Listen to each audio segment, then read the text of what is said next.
Well, thank you, everyone, and welcome. And we are at the top of the hour now, so I'll get started just going through some of the introduction slides, and then we'll jump straight into the presentation. So welcome to this month's edition, April 2025, of the Vancouver Power BI and Modern Excel user group. It's the Power BI track tonight, and the feature presentation is Master the Matrix in Power BI. Just before we kick off, I want to thank our sponsors, Skillwave, along with Excel Guru and Monkey Tools. Obviously, Ken usually is the one hosting and doing this part of the meetup group. And so Skillwave training, or him and his team's online courses, they're really great. They're really best in class. Could not recommend highly enough, really. And he's done a few presentations at this meetup group, as well as posted on his blog and website about Monkey Tools, an add-in for Excel and how it can help us do lots of really cool things with modern Excel, from like DAX measures to pivot tables to Power Query, and incorporating all of those things together. For our next meetup groups coming up, so the next one in a few weeks from now is the Excel track. And we have John Peltier, whose topic is Lambda Dynamic Array Formulas for Statistical Control Plots. Wow, that is, there's a lot going on in that title. That is going to be very interesting. So I guess, yeah, dynamic array is obviously pretty new in Excel. Defining your own Lambda functions for statistical control plots. I'm looking forward to that one. I'll have to check it out. And then the next one, about a month from now, Sue Bays comes back for getting started with Python. And I'm definitely going to check into that one too. I have previously presented on Python in Power BI, so it's going to be great to get a different perspective on it. And I know things have sort of changed and improved, I guess, over the last few years, probably since I presented on that topic. So it's going to be great to get a refresher and see what Sue has to say about that. So I'll just talk about Monkey Tools. There have been some updates in March, and I'm sure there's been updates in April as well, along with just sort of the common, little bug fixes and what have you. Center across selection as new functionality to the tool. So now uncenters if a selection has already been centered. And BiblioMonkey, which is one of my favorite features of the Monkey Tools add-in, imports all items from the MTBM files, which is free for all users of the tool. And you can export items to that file for if you are a trial user or a pro user of Monkey Tools. And as I just said, a plethora of bug fixes, as always.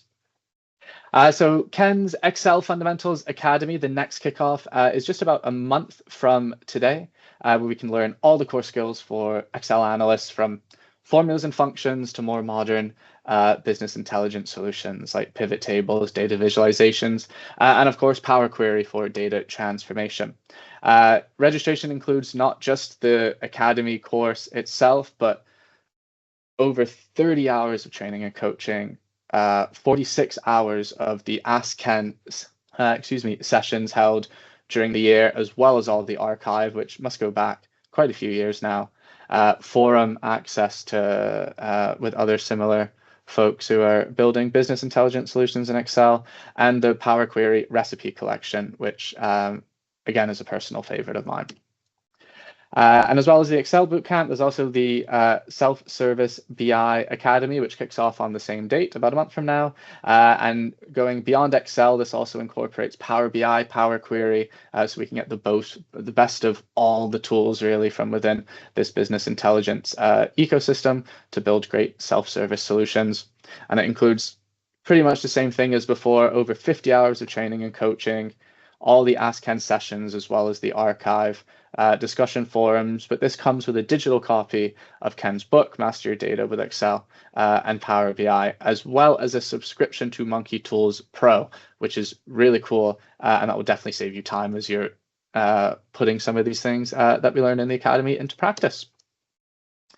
So the session today, the main presentation, and all of the meetup group sessions previously are recorded, and they're then uploaded to the Skillwave Training YouTube channel. Usually that's done within 48 hours or so after today. So probably by Monday next week for sure, it will be up. And make sure that you check out the channel, subscribe, so you can see not just the Power BI meetup group or the Excel track sessions, but also other content created by Ken and Matt Allington on all the topics that we've been discussing: Excel, Power BI, Power Query, DAX, probably Power Pivot, and all sorts. And if you want to present, or someone that you think that they'd be great at presenting for the user group, always looking for more people to speak at upcoming meetups, what projects you're working on, what sort of things, cool tips and tricks you've learned. So if you're interested, please fill out the form here. And these slides are available on the meetup group site under this presentation as well. So if you want to check that out, please, it's great having new speakers and returning speakers with different topics as well. And so I guess for today, please welcome our speaker, which is me today. So couldn't have planned this any better, really. That's the end of the introduction. We're going to skip the what's new in Power BI today. I usually present that at the Power BI track every month. I go over some of my favorite features from this month's release, but we're going to skip that today just because I'm doing the longer main presentation as well. But we'll be back for that next month. So with that, why don't I exit? I will exit PowerPoint and we'll get started with the main presentation. So let me just get organized a bit and we will go. I think one thing just before we jump into the presentation, I'm going to try my best to monitor the chat as I'm going through the presentation. There are a few different sections, so if you have a really pressing question, just drop it in the chat and I'll probably get to it at the end of the specific section where I'm at in the presentation. I'll come back and scan and just make sure that I've answered anything before moving on. So I might not get to it immediately as I'm going through, but I will try my best to get to all questions as we go through the presentation. So yeah, let's jump into mastering the matrix in Power BI. So just before we jump in, why don't we start with a little bit about me? For anyone who comes to the user group consistently, you've probably seen my face and heard my voice before. My name is Joseph Yeates. I have my website and blog, feathersanalytics.com. I'm an analytics consultant who works mostly in Power BI, Excel, SQL, and a little bit with Python and R as well. I've been part of the user group presenting, doing what's new or helping organize it almost since it started, coming up to 9 years ago, I think. Next year will be the 10-year anniversary, and it's gone by very, very fast. A little bit more about me. So as I said, I do a lot in Power BI, Excel, SQL. I have background in retail banking, in education, as well as more recently in the AEC space, so architect, engineering, and construction. And it's really my experience more recently in the AEC space that has led me to using the matrix visual in Power BI more and more. I think the matrix visual is really an important topic, and it's because it's really one of the most requested features from end users, specifically folks coming from like a financial background or used to operational reporting in a tabular structure. Everyone sort of seems to think that, oh, we have this in Excel, we can just bring it into Power BI, and the table or the matrix visual, it looks the same, it's tabular data, and we have it in Excel, why can't we just bring that in? And it doesn't always work as easily like that, which has really led to building this presentation and pulling together some of these things that I've learned over the years. The matrix is powerful in and of itself. Like, it can display obviously multiple levels of data in a single view, so it is good for having like lots of data on a report page. It does come with some gotchas sometimes. And as I say, this is what the presentation is going to be about. So I'm going to go through 4 main examples.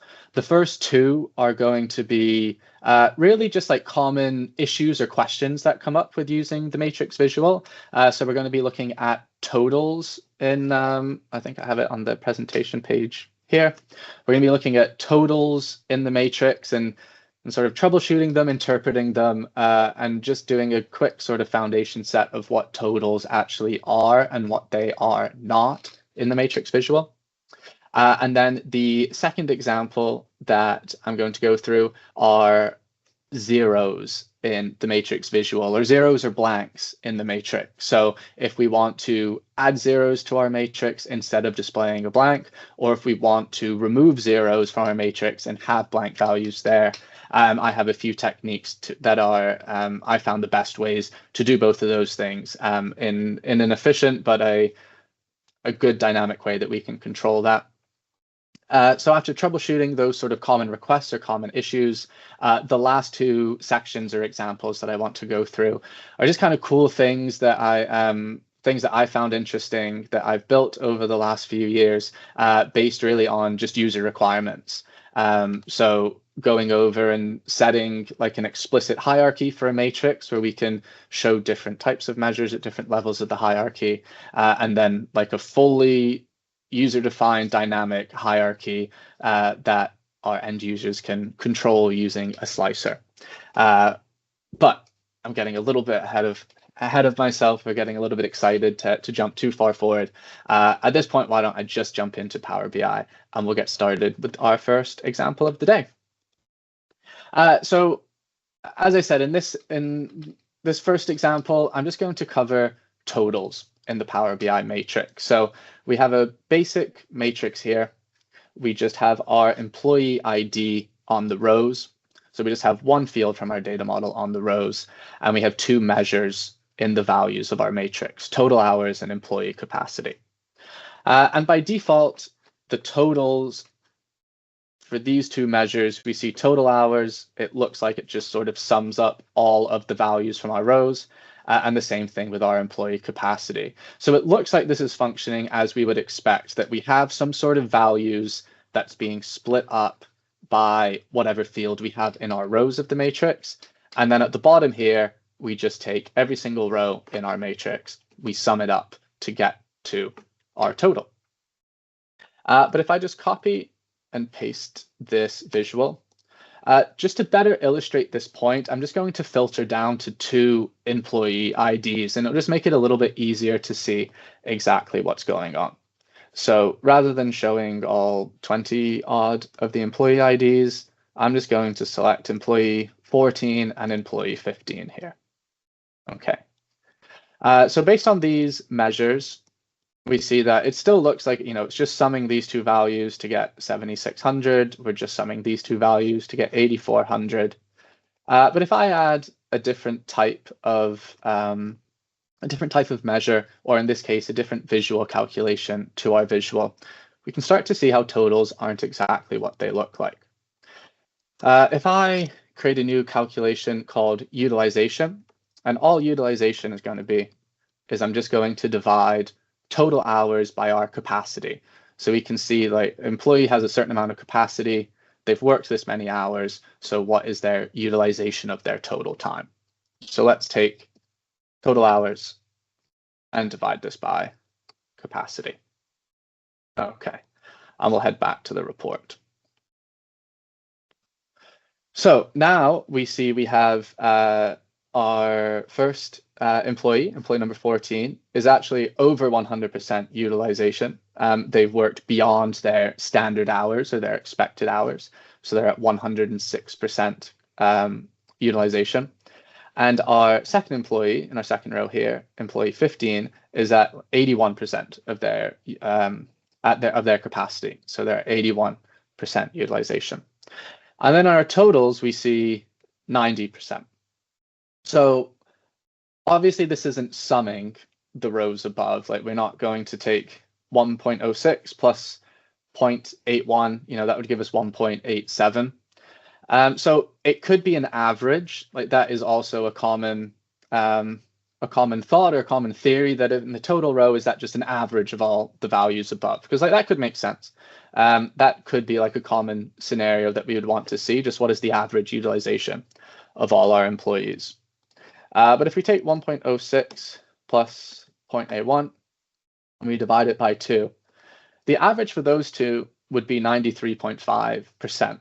But we're showing 0.9%, 90% in our total. So like, what is going on here, right? It's not summing, it's not taking an average. And actually what it's doing is it's not a total so much as it's this same calculation, the same measure in a different context, not in the context of these two employees, but in the context of this total row. And what I mean by that is this value really doesn't have much to do, this total value here, this 0.90, doesn't really have much to do with the items that are above it in the same column in the matrix. It's just a calculation on these totals to the left of it. So if I take this 7632 and divide it by the 8440, that's where we get this 90% from. If I added a few more decimal points, it would reconcile even more closely. So this total row can be misleading in terms of you think that it's totaling something above, but really it's just a different context in which a calculation like a DAX measure, or in this case, a visual calculation, it's just a different context in which it's being evaluated. And to show that, I have one more example to cover that same thought just on the next page here. So we have a really basic dashboard looking at revenue over time. We have the year in our matrix visual here. We have like the year, the quarter, and then the month number under the quarter.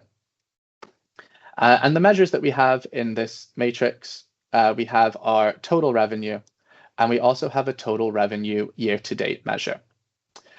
So at the high level, like for years in the past, we can see that total revenue and total revenue year-to-date are returning the same values for the entire year, which makes sense because if we're just summing raw total revenue, the value at the end of the year will be the same as the year-to-date. And as we go down the year, we're really just adding cumulatively the values of total revenue. So we had like 6.7 million in revenue in Q1, 6.2 million of revenue in Q2, and that gives us the almost 13 million year-to-date revenue, and so on. And as we go down quarters, and then when we get to a new year, like in 2023, this logic resets. It's just every year we're calculating what is the cumulative amount as we go through. And this leads us to an interesting question, that if we look at the totals of the total revenue measure here across multiple years, the total is almost 70 million.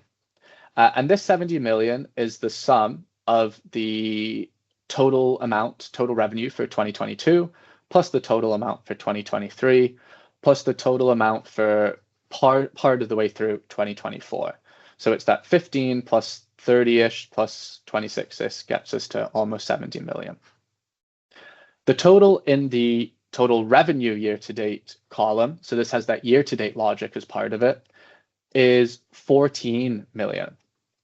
And that's the same as the year-to-date revenue for the most recent year, for 2024.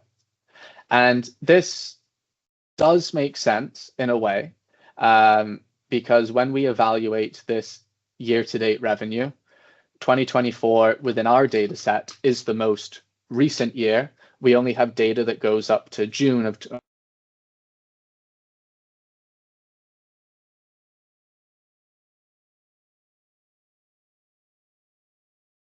Joseph, I think you muted yourself.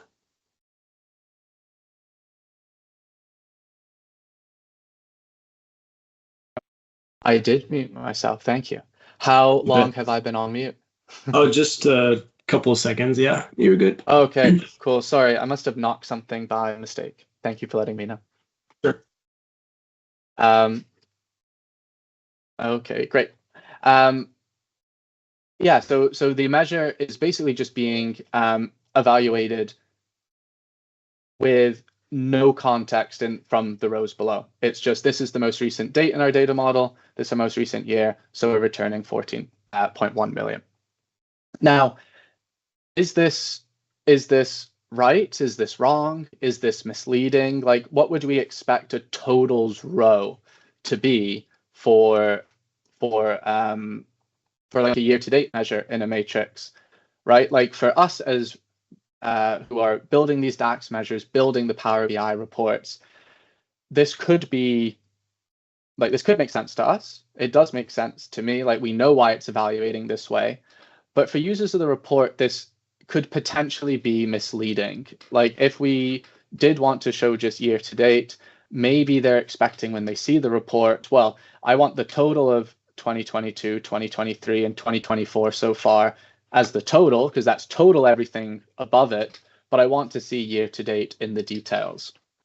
So just using total revenue doesn't really give us that, because we lose that year-to-date ability within the months or the quarters of the year.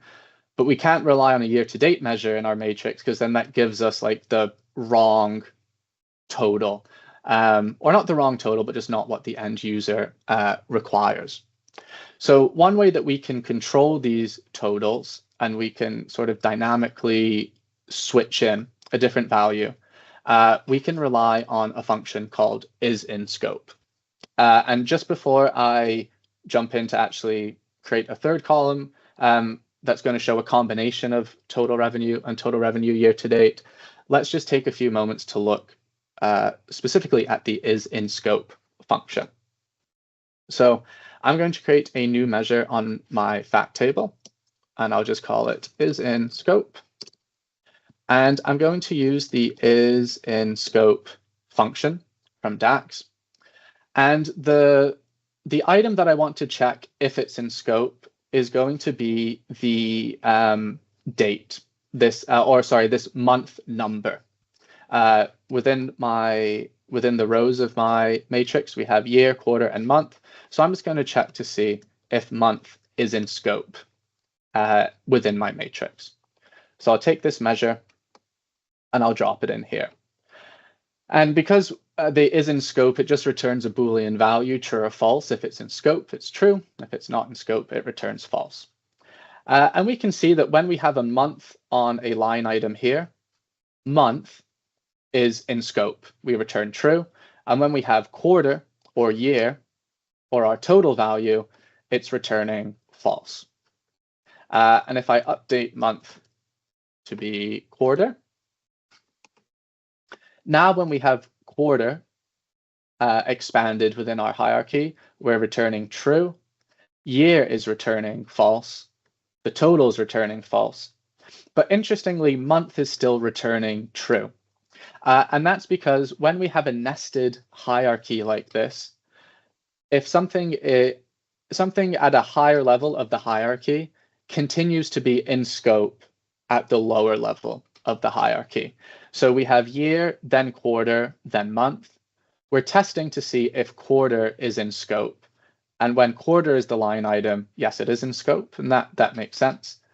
But since quarter is above month in our on our rows here, it continues to be in scope at this lower level of the hierarchy as well. So we're returning true. And as a final test of this function, I can update quarter to year. So that's like the highest element in our in the rows.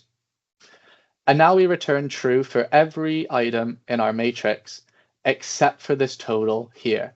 And this gets back to that original point that there's not really anything from our matrix impacting this totals row.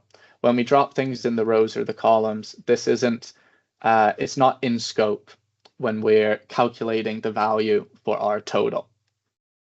And what we can do is we can rely on this isInScope function, and we can pair it with some conditional logic. And when we do that, we can control what happens in this totals row, particularly with this last example here when we're testing to see if year is in scope. So let's have a look to see what I mean by that. So if we wrap this in an if statement, so if year is in scope, we want to return the total revenue year to date. And if not, we want to return just the total revenue. So recall, everything is true for this statement, except for our totals value. So what that means is within the body of the matrix, for every single item, we're going to return the total revenue year to date. but just for the totals row, we're going to return total revenue. And what that allows us to do, let's format this as currency as well. What this allows us to do is get the best of both worlds, really. Whereas for the body of our matrix, for all of the detail as we expand or go down, we get this year-to-date logic. But for the totals row here, we can get just the total revenue. For everything up above, we get the 2022 value plus the 2023 value plus 2024 to get our total, sort of as we would expect it or as our user wants it to display. So this is in scope function. We're going to come back to it in one of the later examples, but this is really crucial in dealing with this nested or hierarchical data within the rows or columns of our matrix visual.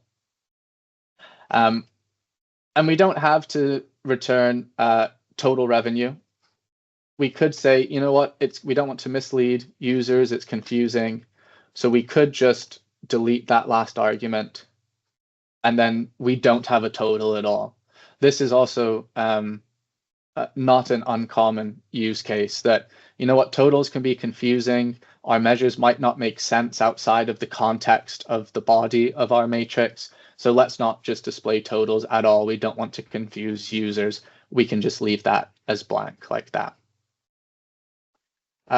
So that's the end of that first section, looking at totals for the matrix visual. So I'm just going to check back in with the chat quickly. And it doesn't look like any questions have come up as I've been going through. If anyone has any questions now about those two examples, please put them in the chat. But if not, I'm happy to move on to the next example. Hey, Joseph, I have a quick question. Yeah. So you put the is in scope dim year, right? But the total doesn't show up, not just for the year, but the grand total. I thought the dim date year is that year level that you're asking whether it's present or not, right? Sorry, when you say the grand total is showing up this 14, is that what you, which total? So the is in scope measure that you just wrote, right? Yeah, is that the third one on your table in your matrix? Correct. Yeah, that's right. Okay, so I'm just trying to understand. So it says if we're at the year level, right? Mm-hmm. Then you are showing. Then you are showing. Otherwise, you're not showing anything, right? Correct. Yeah. Got it. Yeah. Yeah. Answer my question. Okay. Great. Yeah, and really the reason this works is because year's at that highest level of the hierarchy.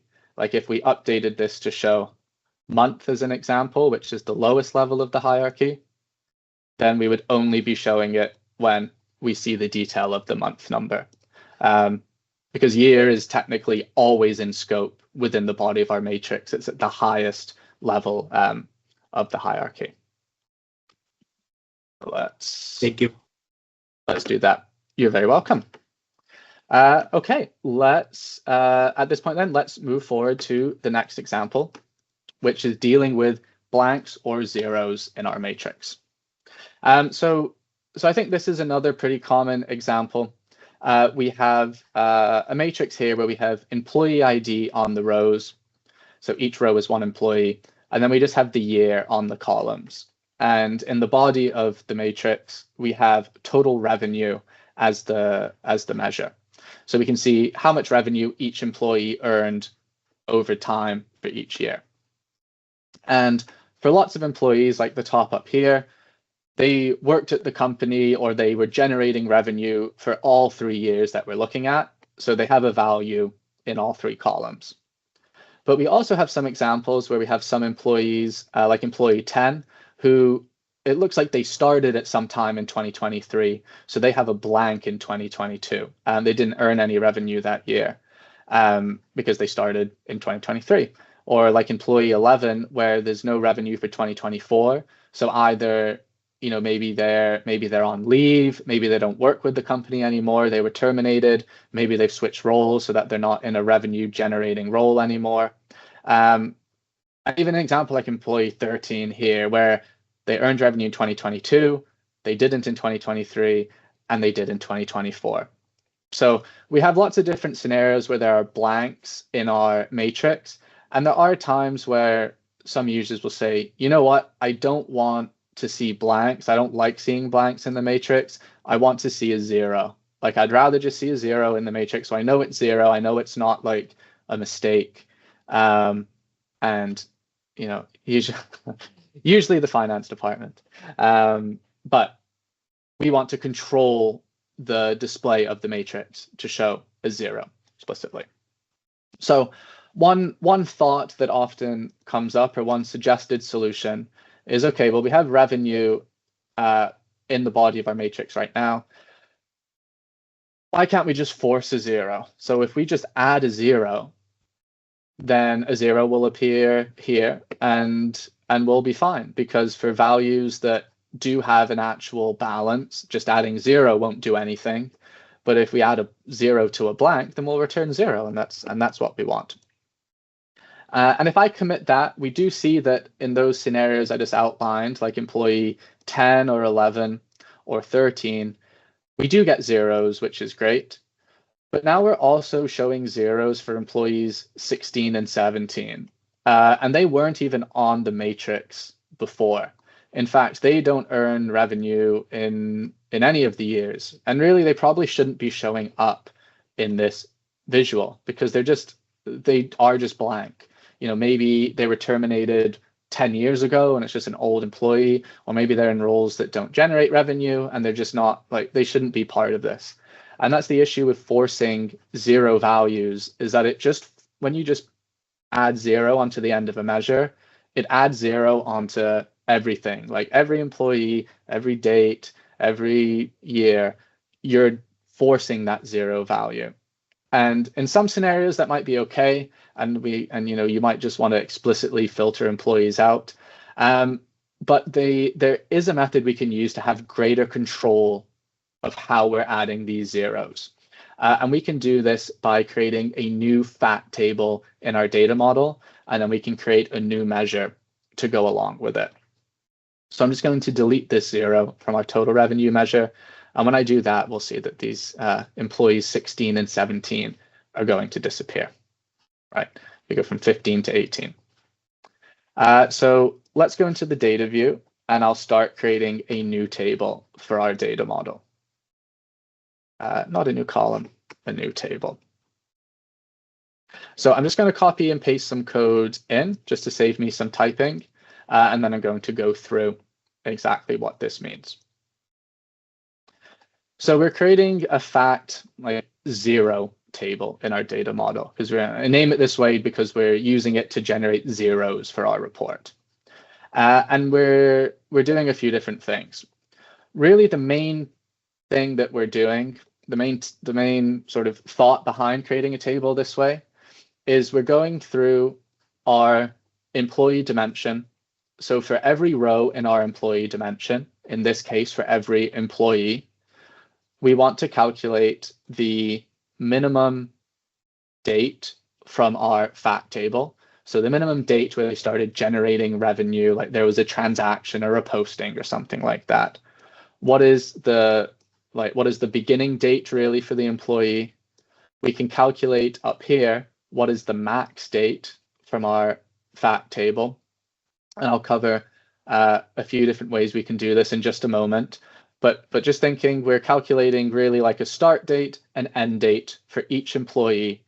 And then we're returning every single date between that start date and that end date for each employee. So that's going to be different for different employees. Like a minimum date for an employee who started in 2023 might be like January 1st, 2023. For someone who was already at the company before 2022 even started, it would be in 2022. So this is calculated dynamically for every employee. And all we're doing is, once we do that logic, we return a table with 2 columns. Let me just collapse this, with the employee ID and then every date between the start date and the end date that we've calculated for that employee. Okay. I'm going to come back to this code in just a moment. But to start incorporating this into our report, there's two more steps that we need to do. We need to relate this table to our dimension tables in our data model, so we can treat it just like another fact table in our data model. And then we need to create a DAX measure that relies on this table for our logic. So if I jump into the model view here, we already have our dim date and our dim employee set up waiting for us. And I'll just take fact 0, and I'm going to relate our date to our date column in a one-to-many relationship, and our employee ID to our employee ID column. So just like for our finance fact table, where we have the measures that we've been looking at, like total revenue year to date, and we have some more that we'll get to. This has the exact same relationships to our dimension tables as our new fact 0 table does. Now if I head back into our report, I can create a new measure. And we'll call this total revenue 0. And there's going to be two stages to this logic here. So I'm going to use, I'm going to create two variables. And keep in mind how we tried just to force a 0 in the first example when I just did add 0 at the end. We're essentially just going to do a smarter way of that thought, that we still want to return the total revenue where it exists. And we're just doing a more controlled version of forcing a 0 for if total revenue doesn't exist. So the first thing we're going to do is we're going to create the variable zeros. And this is where we're going to count rows of the fact 0 table that we just created.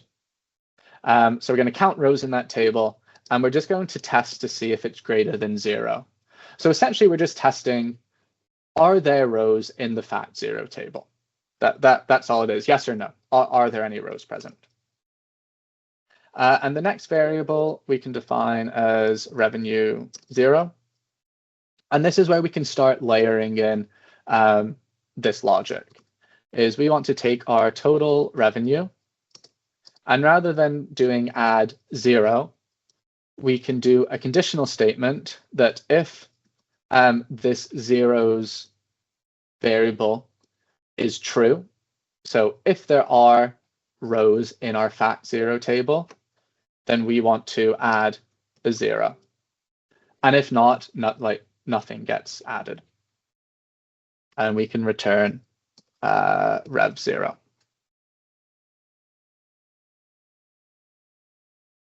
So let's make a copy of our matrix. I'm going to take out total revenue, and we'll add in this total revenue 0 that we just created.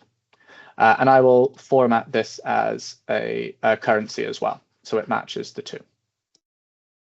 And over here, we see that we still have some blank values in our matrix. We're still for employee 10 and 14. And we're still getting rows now for 16 and 17, and I'll get back to that in a moment. But we're now imputing values for row 11 in 2024, and in the middle of these two legitimate revenue for row 13 in 2023. So we're not forcing values, it looks like, before actual revenue occurred. We're only forcing it after actual revenue occurred, except for employees 16 and 17. So we've defined our calculated table, we've defined our measure. That's how we can add it into our report. But let's just take a step back to our fact 0 table. So this is the logic that this is the logic of how we define that table. We calculated this max transaction date. We see that we did this first as its own variable. And that means that this max date from our fact table was just calculated once, and we're applying that to all employees in our employee table. here. This is that second value of calculating every date between the start date and the end date for an employee. We have the same end date for every employee because this is being calculated as essentially like a global variable. We're just looking at our data set, what is the max date ID in our fact finance table, and we apply that to all employees. This is different from our minimum date. Our minimum date in here is being defined locally, if you will, within this generate function, and it's being calculated uniquely for every employee in our employee table. We're saying, what is the minimum transaction? What's the minimum date in the fact table for each and every employee? It's going to be different. And that's why we see the max date for everyone is the same. We're always forcing zeros into the future, but we're not forcing zeros in the past. And that's because we're calculating that date uniquely for each employee. And now there's no reason why we can't just take that calculation and put it in here. We just need to remember to wrap it in the calculate function. And now we're calculating both the first transaction and the max transaction uniquely for each employee. It's going to be different for every employee. And when I commit that, we can see that where it used to be zeros here, we're now getting no zeros in the future because their max transaction date was in 2023. And we're getting no zeros in the past for employees because their first transaction date was in 2023. And the only thing remaining to control are why are we getting zeros for these rows? And this is why we're returning a zero value for employee 13, because their first transaction date was in 2022, their last transaction date was in 2024, and they don't have anything in the middle, but we're forcing a zero there because their first date was here, their last date was in 2024, and we're forcing a zero value in between. So depending on your use case, you might want to force zero values on one side or the other. We might say we only want zeros before they started, or we only want zeros after they left. And depending on whether we define the start and end point within the body of this generate statement or outside it up here, if I just take that out and define it, oh, what did I do? And define it up here. Let's do that. Now, when I commit that, we get a zero for everything, because for every employee, we're spanning the minimum date in our data set to the maximum date in our data set, and we're returning zeros. So that only leaves us with these two employees, 16 and 17. Like, why are we returning zeros for here? Like, we saw they have no values in our fact table, and we can verify that. We go from 14, 15, 18, 19. Employees 16 and 17 have no values in our fact table. There's no transactions for them. So why are they appearing here? Well, when we look at the code that generates these values, we're using dates between, and we define how we're choosing those dates is from our date dimension, and it's between our first transaction and our last transaction here. The issue with these two employees is that their first transaction and their max transaction is blank because we're pulling those dates from the fact table and they have no transactions in the fact table. And the dates between function is lenient, if you will, that when one of these variables returns blank, it just takes the minimum value from our date dimension and the maximum value from our date dimension. And that's why it's forcing zeros for each of those things. But what's nice about this solution is we still have complete control over how we want to show or not show zeros. So we just have to make a little bit of an adjustment here. And we can do that within our generate statement where we're generating the dates by filtering our employee dimension. is right now we're looking at all employees in our employee dimension by default because we're generating values for every row in our employee dimension. But just like how we can filter tables with DAX measures, this is just a table that's there to be filtered. So we can filter our employee dimension. And once again, we can use the count rows function, just like we used in the measure. But this time we want to count rows on our related table of fact finance. And we just want to filter that where it's greater than 0. So for every employee in our dim employee table, we want to count the rows from fact finance, and we're only going to return employees where basically where rows exist in the fact table. And it's only those employees that meet that filter criteria that we generate dates for. So when I hit the check mark now, we're still forcing zeros for every employee, but 16 and 17 disappear because they don't meet that filter criteria. We're forcing zeros in the past, and in the future, we've seen how we can control forcing zeros in different ways for those employees. And we can also exclude or include employees based on this filter statement here.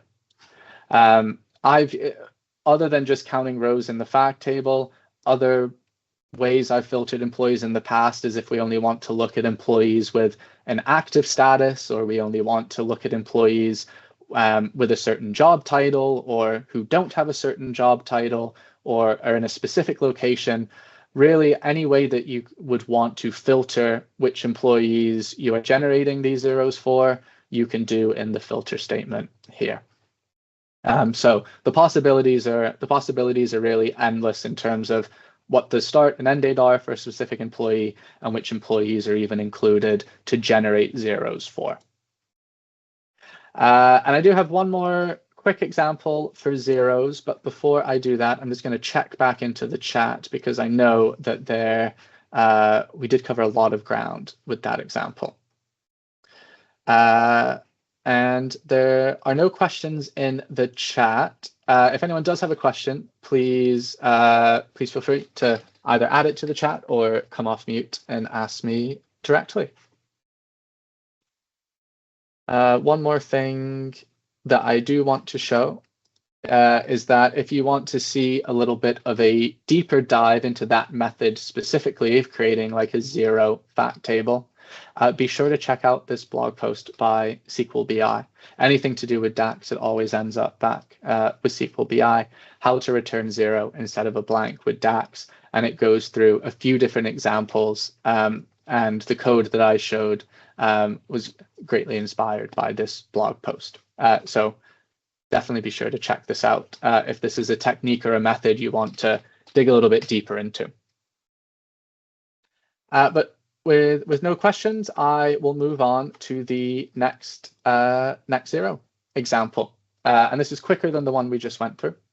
So the other side of the coin, if you will, with zeros is sometimes users say, I don't like blanks, I want to force zeros. And we've seen how we can sort of more elegantly do that. But we also see instances where we have zeros in our matrix. I don't like zeros, just show blanks. Adding all these zeros just makes the report too busy. It takes my focus away from what I want to actually focus on. So I actually want to force blanks where there are zeros. And to achieve this, we could do something like for this total revenue 0 measure. We could wrap this in a conditional statement that like if the measure is returning 0, then just return blank, and otherwise return the actual value of the measure. So like this would work if we commit this, anytime it returns a 0, it's now returning blank. And so it's like, okay, cool, that's great. We can just add this in the return statement for any variable or any measure rather in our matrix. But the issue with this is that if we have lots of different matrices in our report, or we have lots of different measures in different matrices in our report, we would have to add this line of code to every single measure to suppress zeros. For every single measure, we would have to test for the presence of a 0, and if 0 is returned, return blank, and if otherwise, then just return our measure. And when we have to repeat the same logic and the same code over and over and over again with different DAX measures, one thing that's really good to check out is if we can do it within a calculation group instead. So I'm just going to delete this logic, or actually, I'm going even better. I'm going to copy this logic to save me some typing, and I'll just remove this from the measure for now. So those zeros will come back. So to create a calculation group and calculation items in Power BI, we can do this natively within Power BI. We can go to the modeling view, and on the model tab in the data pane to the right, we see we have this calculation groups, and we can right click and create a new calculation group, or from the top of the ribbon here, we can click create a new calculation group. And it gives us some of this placeholder code of calculation item equals selected measure. So what I want to do is use this selected measure as a placeholder for any measure that I may have in my report. And we're going to apply the same logic regardless of what measure from my data model takes place of this placeholder. So we're going to use if our selected measure is equal to 0, then return blank. If not, return our selected measure. So if you've used calculation groups before, this is a really simple use case. And if you haven't, this selected measure really does just act like a placeholder. So this, when we apply this to our report, this could be replaced with our total revenue. This could be replaced with like total profit, total expenses. It's just a way to just define logic once, and we can apply it to multiple measures in multiple different places. So let's just call this filter zeros. If 0 blank, if not, return the measure. Great. And if we go back to my report page here, in the filter pane for just this report, I can add my calculation group column, and I just need to select this filter zeros line of code that we just defined, and we see that the zeros disappear. This total revenue 0 measure is taking the place of the placeholder, and now we're just filtering out zeros with a calculation group. And we can use this calculation group item to filter entire report pages, just specific visuals, but we just have to define that filtering logic once, and we can apply it everywhere in our report. So we just covered how to add zeros or remove zeros in an efficient and really explicit way within different matrix visuals in Power BI. Let me just head back to the chat. Okay, so we have a question here. Are we able to use treat as in your previous solution to deal with those zeros? So that would be in the calculated table example. Is that right? Like, could we use treat as, do you mean like in the filter statement here as an example, rather than counting rows on the fact table? Could we use treat as? Definitely. Like we can, there's definitely different methods that we can use to test for the presence of an employee from our dimension table to see if they exist in our fact table. Treat as does absolutely work for sure. Yeah. Any other questions from either of those zero examples before I move on to the hierarchy example? Silence is good. Okay. And thank you also to those who are dropping links in the chat. That's thank you for helping me out there. That's very useful. And even the examine, where is it? DAX Power BI modify filter for filter context using is in scope from Microsoft Learning. That's great. Thank you for dropping that in as an additional resource. Okay, let's move on to our next example. our hierarchy. So in this example, our hierarchy is really similar to what we've seen before. We have 3 fields from our data model in rows. So we have a nested hierarchy. We have our client location, our client sector, and our client name. And then we just have year across the columns. And we have our total revenue measure in the body of our report. Excuse me. So by default, we can see that total revenue, and we've seen this in some of the previous examples, it calculates and rolls up through each level of the hierarchy. Like if we look at this retail example, so in the at the lowest level of the hierarchy, we have client name. So for Retail Solutions Limited, we have 2.3 million in revenue. For Retail Solutions Limited South, we have 2.9 million in revenue. We add those together to get the 5.2 million, one level above in the hierarchy. And then if we sum all of the sectors underneath a location, we get to the 16 million for Canada as the location. So this is the default behavior. This makes sense. This is how we can sort of slice and dice our data and drill down into detail or just see a high level view by location. But we can also actually use the is-in-scope function that we saw previously to return different measures at different levels of the hierarchy. So what I mean by that is rather than showing total revenue at the client level and then see revenue at sector and then see revenue by location, there could be a way where we say at the client level, we actually want to see the number of hours worked by our staff on those clients. Like it's sort of an operational view. How much time are we spending on each individual client? And then when we roll up to the sector level, we don't want to see total hours by sector. We actually want to see revenue by sector. Like when we look in the detail of the hours, but how much revenue is this being resulted in? When I'm looking at sector, I want to see the revenue.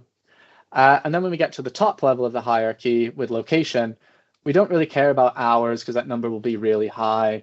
We don't really care about revenue by the location. We care about profit. So why don't we show profit at that level of the hierarchy? And what's great is we can build a measure to do all these things using is-in-scope and using switch. So I'm going to create a new measure in our fact table. And I'm going to call this hierarchy display. And we're going to start by using a switch statement. So switch is just a more efficient if statement, really. We can define an expression that we want to evaluate. And then if it evaluates to a certain value, we return the results that we want to return when it evaluates to that value. And if not, then we can define if it evaluates to a different value, return this result. If it evaluates to a different value, return this result, on and on and on. And one way to make this switch statement really flexible is using switch with true. So true will always evaluate to true. And what this lets us do is just define these value result pairs that when it's true, it will return this thing. So what I mean by that is I can test now, not my measure is in scope, is in scope function. I want to test to see if my client name is in scope. That's the bottom level of my hierarchy. And if it is in scope, let's return total hours like that. So if my client name is in scope, return total hours. At this point, I'm just going to end my switch statement there. And I am going to, I added a comma. I'm just going to close the brackets. And let's add this hierarchy display to values. So this works just like we saw earlier. Is in scope. We're only looking at where the client name is. The client name is not in scope at higher levels of the hierarchy. It's only at the lowest level. So now we're only returning values at the bottom. But I can start to expand this. if I test for additional levels of our hierarchy. So if I test is in scope and the next level is sector. So if sector is in scope, then let's return total revenue. So now we've defined 2 levels of our hierarchy, and that adds some additional logic. And now we can see when location right here at the top, it's just blank because neither client name or sector is in scope for location. But we're returning hours for client name, revenue for sector. And if I want to add the last one is in scope location, then I want to return total profit like that. And now I'm returning different values depending on where I'm defining I want to return that measure within our matrix. And when we expand and collapse them, we can see, okay, healthcare partners had this many hours, it earned this much revenue, and this location made this much profit. And I don't need all these decimals, so I can just format, let's just format this to be a whole number with a comma separator. So that's a little bit easier to see now. Let's expand it like this. So this is kind of cool in and of itself that we can just return different measures at different levels of the hierarchy. But since we've started doing this, just relying on raw measures, like that's okay. But we can start doing more complex things and layering more items together as well. Like we see that the profit at the location, as an example, that's fine, but we're just seeing numbers in the matrix. And maybe we want to add an icon to see if that profit is sort of like good or bad, right? Like we can see, is the performance of this location for this year good or not? Like we can add a little bit more context to these numbers in our report. And since we only want to display that icon at a certain level, we can use our hierarchy display measure here and just update what we want to appear on certain levels of the report. So we can start doing things in addition to just what measures to display at which level. We can start sort of adding additional items onto only certain levels of our hierarchy as well. So let's take a look to see what I mean by that. The first thing I'm going to do is create a variable called performance. And this is just going to be equal to our total revenue measure, subtracting our total budget. So we're just taking our revenue and then we're subtracting the budget from it. So if we come in below budget, this will be a negative number. If we come in above budget, this will be a positive number. And I also want to return a color. And it'll just be that conditional logic that I just sort of explained as I was typing out the code, that if our performance is greater than 0, we want to return, in this case, a green circle measure, and I'll check that out in just a second. And if not, our red circle measure. And then I want to return this logic down here. So let's just commit that. I'm not using these variables yet. I haven't updated the return statement, but I'm going to add color in just a moment. For the green circle and red circle, I'm just relying on using the unichar function in DAX. So this number returns a green circle icon. The red circle, this number returns a red circle icon. And when I update my measure, we'll see what that looks like in just a few moments. So if performance is good, we're going to see a green circle. If performance is below 0 or below budget, then a red circle. And just for the location, what's nice about this is I can say I want to see total profit and then like a space, and then I want to see our color variable.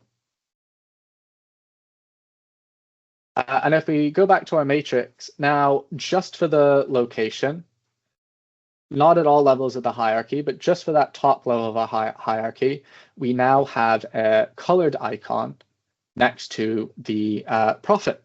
So we're adding a little bit of context that although like this number is higher, as an example, like what are we at? 5.1 million is higher than the 4.9 million from a few years ago.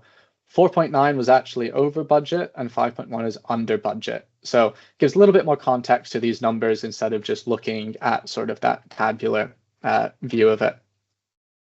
And what you may have noticed and probably did, and once again, those in those accountants or those in finance departments who love looking at spreadsheets will have definitely noticed, is that the formatting has now been lost for this level of the hierarchy.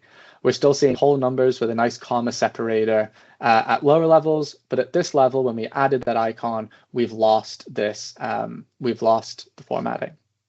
So when we do combine icons or other two different measures together on the same line, we do have to go in and explicitly use the format function, because it's not being returned as like a number anymore. This line of the code is just being returned as text, which is why we lose that whole number with the comma separators. So I just need to wrap our total profit measure in the format function and define the format string that I want to use and how I want it to display, which is just a whole number with a comma separator, I think, like that. And then when I update that code, we get our comma back now with an icon on the side here. And the last thing that's missing, if you will, or one thing that you may have noticed, is that we don't have any totals in our matrix. And as we saw before with the very first example, that's because we're testing is in scope, is client name in scope, is sector in scope, is location in scope. And none of those things are in scope in the total row. They're all in scope in some way in the body of the matrix, but not in the totals. And if I do want totals, I can use sort of like that, the else argument or like the leftover argument, just like we have in an if statement. Like if something happens, if the result is true, return this. If it's false, return that. That's what this last else statement is here in Switch. So since we're returning total profit at the highest level of the hierarchy, I can just return that as the totals in our row. So now we're returning total profit for each of our locations, like 4.9 plus just under 1 million plus 2.3 gets us to our 8 million in profit. And since we haven't defined an icon at that level, we're just getting that number. We're not getting an icon or an indicator at above or below budget. We're just getting the total profit if we wanted to force it down. So that's how we can use is in scope paired with some conditional logic, like using the switch statement to define what we're doing at each level of the hierarchy, but also combining things at only certain levels of the hierarchy to return like performance indicators, as an example. And I'm just going to check back in with the chat now, just to see. Oh, we've had lots of stuff pop up in the chat. Do you prefer to use DAX Studio, Query View, or just in Matrix to see the context transition? Any advice from your best practice? That is a good question. I personally find it easier to see to just have like a measure in the matrix and update the code in either in the formula bar or in the DAX Query View. I just find seeing the results within the framework of what I'm trying to build easier for me, to be honest. I feel like if you're a little bit more experienced and when you've gone through a few different use cases or examples, using DAX Studio or just using the query view, there's probably some things that like I can do just in there and like kind of imagining the context it's going to be evaluated in and what my data model looks like and what the context will be. But I still probably find it easier sort of like how I've gone through this example, just building it up step by step, you get the results returned immediately within the report of what you're trying to build. So that's probably my preferred method. Switching between measures presents a fun formatting challenge if you're switching among numbers currency. Present example, have you gotten into formatting the numbers too as part of the switch? Yes, I have indeed. So one thing we can do to format these different levels, I'm just going to copy this switch statement. And I had chosen the format option for this hierarchy display to be whole number. We can change this to dynamic if we wanted to. And now, rather than returning measures, I can just return the format string for each level of the hierarchy. So, for example, if I wanted the hours to be to a decimal point, I could do something like this, I think, and commit that. Oh, I missed this part. I got a little bit ahead of myself. Let's just do that and this for now. Let's do that. That should work. So we're formatting when client name is in scope, format the value as a decimal number. So now you see we have decimals at the client name level. We can format sector just as a as a whole number rounded to 0 decimal places. And the top one, I mean, we could do something even like percent. Did that work? That didn't work. I don't think it's percent. Will that work? Maybe that doesn't. Maybe that doesn't work. But anyhow, you see the we can use the dynamic formatting and use the conditional logic in the same way that we defined what measures we want to return at each level of the hierarchy. We can also use it in a dynamic formatting to control the format string at each level of that hierarchy as well. How can we add units at each hierarchy for clarity? Yeah, great point. I think we can maybe do it here. Could I say like decimal hours? Yeah, so something like that. So using this dynamic format string, we could say format my my variable to 2 decimal places and just add hours there. And then if we wanted to add like profit or revenue or what have you, we can do that all within a dynamic formatting string. I'm going to leave it there for now, just because there's one more example that I want to get to and a few more questions that I want to go through as well. That requires a measure identifier. Can that be displayed before or after the number on display? Yes. Yeah, I think dynamic formatting, we can do that either like we can do it sort of, this is kind of like hard coding it, and I think for reports that are going to be pretty stable, I think that solution's okay. I hope I'm understanding the question correctly there, but yeah, I think so. Do you recommend particular sites, resources for getting the values for the icons? To be honest, usually it's just a quick Google or ChatGPT or Copilot, sorry, of course, Copilot, just to get them every time they need them to come up. I don't have a particular site bookmarked, no, but there are some great sites out there that I probably should bookmark. That's great. Thank you, everyone, for the questions. I think I've got to all of them, and I'm ready to jump into my last example of the day. So let's head to that last report page. So this was one scenario that I was faced with, and I saw a pretty cool solution that was actually made with some folks that I'm currently doing some work with, some other Power BI report developers. And this was the scenario that we were faced with, is we had like 2 different views on a report page that we wanted to display. We have this client view and we have an employee view. And so for the client view, the hierarchy is department, job title, and oh, sorry, for the, I was clicked on the wrong one. For client view, it's the same hierarchy as we just saw. We have location, we have sector, and we have client name. And in the body, we have revenue, because we were interested in how much revenue each client was making. In the employee view, we have department, and then job title, and then employee number. And we were looking at expenses, because we were looking at cost associated with the employees.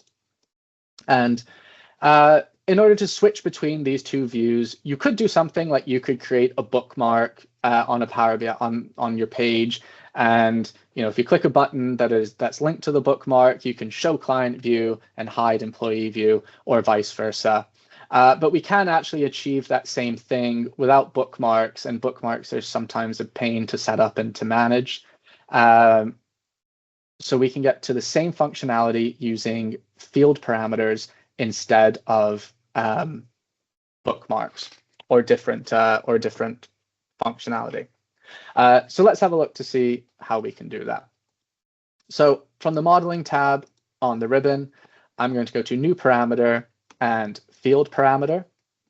And I'm just going to add all the fields that I want for both of these hierarchies. So from our client dimension, let's add location, then sector, then client name. And then from our dim employee, we will add department and job title and employee ID, I believe. Yep. And then we're going to name our field parameter. So I usually just use FP at the beginning of the name just to identify that it's a field parameter. So I'll just call this FP hierarchy. And by default, when we create a field parameter, a slicer is added to the page. I'm actually going to uncheck that box for now, and we'll see why in just a sec. And I'll hit create. And now we have our hierarchy field parameter, and we can see that from our client dimension, we have location, sector, client name, and then the 3 columns from our employee dimension. So to make this a bit easier to read, we can just start sort of commenting on this, and we can say employee view. And what I can do is I can add an additional argument to all of these lines from our field parameter. So since this is in the client view, I'm just going to add client to the end to each of the rows in our client view. And since this is employee view, I'm going to update these bottom 3 to have employee there. And once I commit that, we have an additional argument, an additional column in our field parameter. And if I go to the data view, we can see this is what our field parameter looks when it's like materialized as a table. We have like the name of the item in our field parameter, the field from our data model that it refers to, the order that we want them to display in. And then this is the column I just created, so it doesn't have a very nice name. It just says value 4, but I'm going to call this one slicer. So now if I copy and paste just one of these tables over here, I'm going to take the fields out of the rows. And from our field parameter, I'm just going to add the hierarchy value. And I'm going to add the slicer column that we just created. I'm going to add that as a slicer to our report page. So now when that's toggled on to client, actually, let's change this to a tile slicer. That'll be a bit easier to see. So when it's client, we see the client view hierarchy of location, sector, and then client name. And when it's toggled to employee, we now have the ability to see by department, job title, and employee ID. And we can just toggle between the two here. We haven't had to make any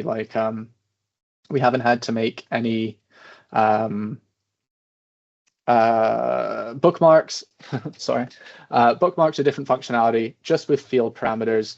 And within the field parameter, we relied on this sort order that we've defined, of location being at the top, client name being at the bottom, adding an additional column to our field parameter so we can use that as a slicer in our report, that when we select client, we return these 3 rows in this order in the rows of our matrix.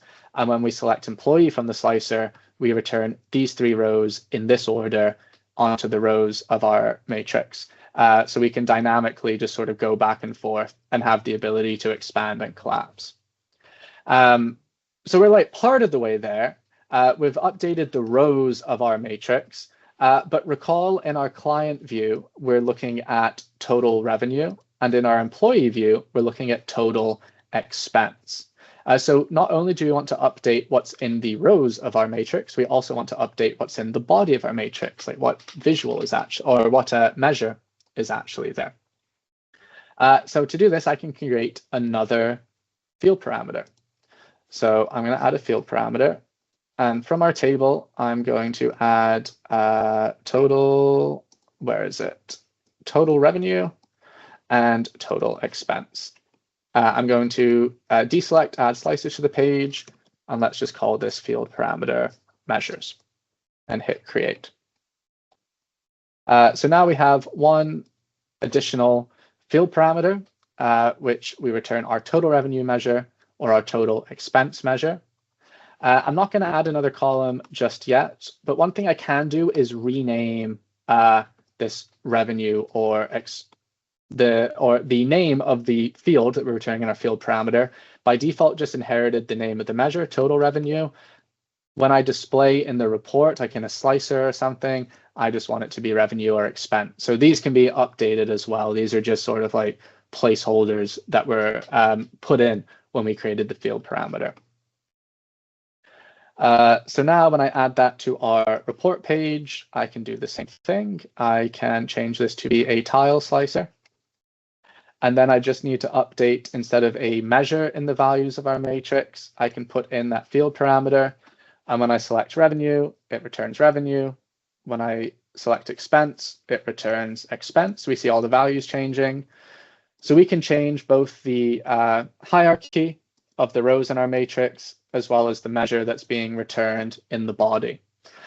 But notice that these slicers are acting independently at the moment. And this can be good, like having this flexibility can be good if it's what we want.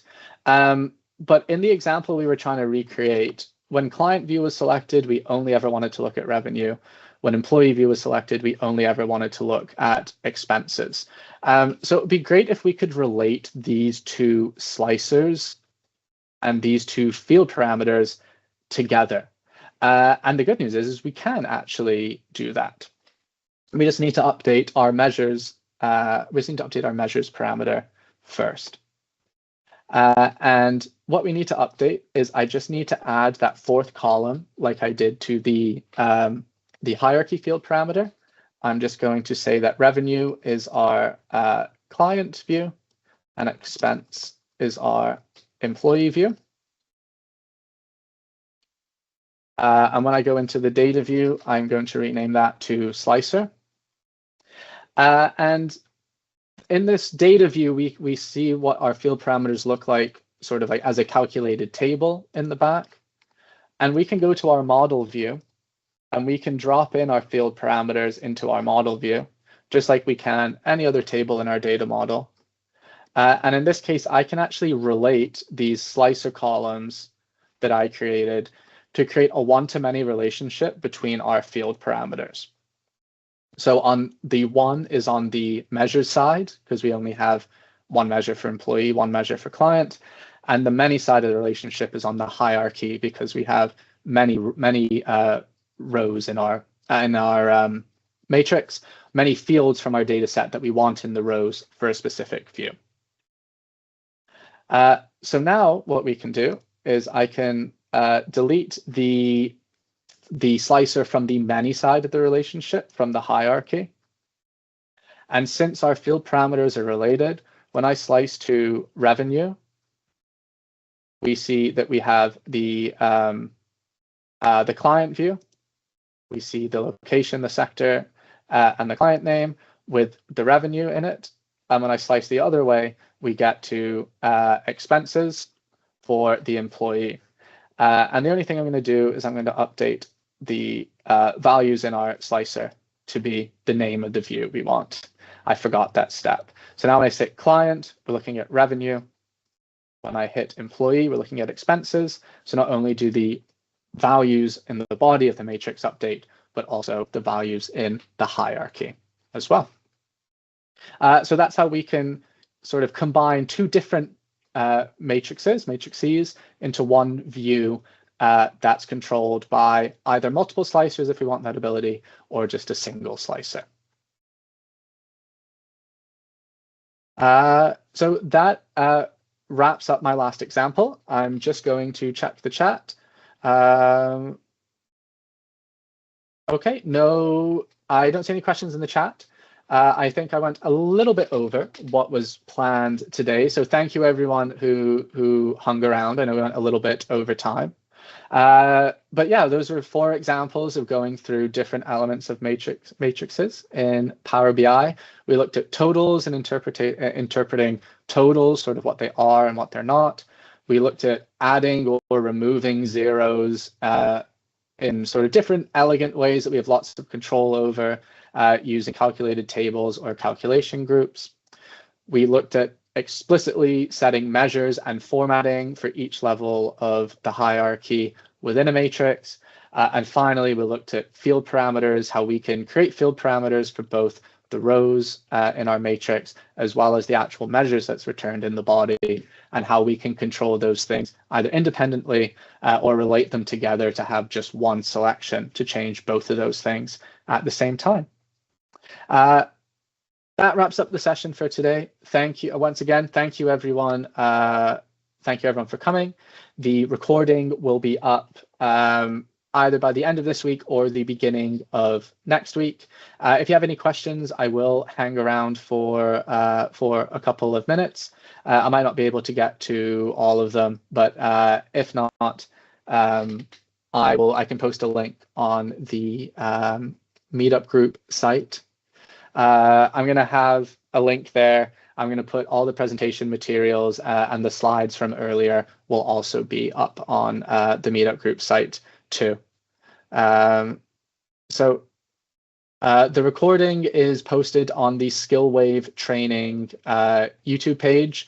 Once the link to the slides from earlier in the session are up on the meetup group site, you'll see that there will be a link to the YouTube page there, or it will say what the address of where the recordings will be. And usually Rebecca posts in the meetup group site as well with a link to the recording. Awesome. All right. Thank you everyone. As I say, I'll stay around for a few more minutes, but if not, I hope everyone has a great day. I hope you enjoyed the presentation, and I will see you all next time at either the Excel or the Power BI track of the meetup. So thank you, everyone.